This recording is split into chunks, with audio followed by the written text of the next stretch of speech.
Bangladesh Premier league BPL শেষ, কিন্তু নতুন করে অভিযোগ উঠেছে বাংলাদেশ ক্রিকেট বোর্ড বিসিবির বর্তমান সভাপতি কিংবা প্রেসিডেন্ট ফারুক আহমেদের ওপর।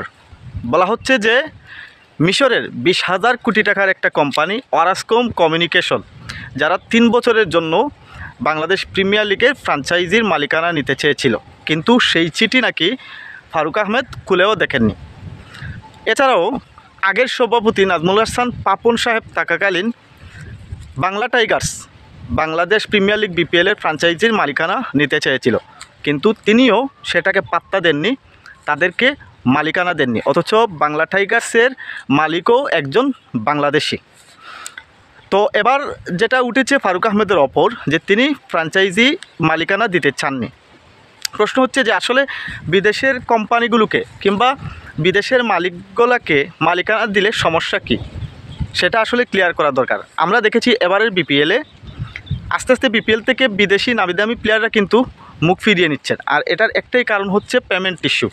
অতীত থেকে বর্তমান পর্যন্তই পেমেন্ট দিতে বাংলাদেশি মালিকানাধীন ফ্র্যাঞ্চাইজিগুলো, সব ফ্র্যাঞ্চাইজি একই না, সব ফ্র্যাঞ্চাইজির মালিক একই না। তবে এবারের যে বিতর্কের জন্ম দিয়েছে বিশেষ করে দুর্বার রাজশাহীর মালিক এবং চিটাগাং কিংসের মালিক, সবচেয়ে বেশি আলোচনা ছিল দুর্বার রাজশাহীর মালিক।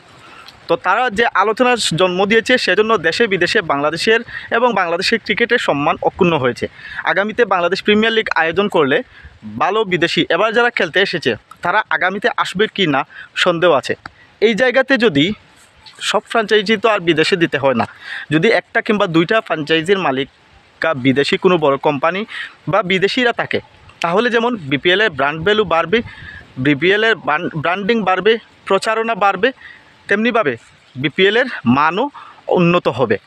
বাংলা টাইগার্স যারা বাংলাদেশি মালিকানাধীনই, আবুধাবি টি10 লিগে তাদের ফ্র্যাঞ্চাইজি ছিল, শ্রীলঙ্কান টি10 লিগে তাদের ফ্র্যাঞ্চাইজি ছিল এবং জিম আফ্রো টি10 লিগেও তাদের ফ্র্যাঞ্চাইজি ছিল। মোটামুটি ইন্টারন্যাশনালভাবে তাদের একটা পরিচিতি রয়েছে, কিংবা ওরাসকম কোম্পানিও ইন্টারন্যাশনালভাবে তাদের পরিচিতি রয়েছে।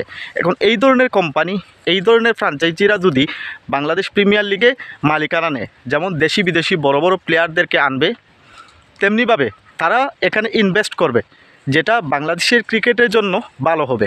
কিন্তু আমাদের ক্রিকেট বোর্ডের পরিচালকগণ কেন সেটা বুঝতে চান না, বা কেন বিদেশি কোম্পানিদেরকে দিতে চান না, আসলে বুঝে আসে না।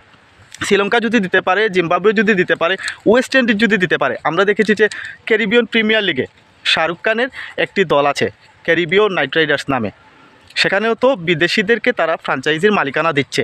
হ্যাঁ, এইরকমভাবে যদি প্রত্যেক আসরেই একটা বা দুটা করে বিদেশি ফ্র্যাঞ্চাইজি থাকে, ঘুরে ফিরে লাভবান হবে বাংলাদেশের ক্রিকেট।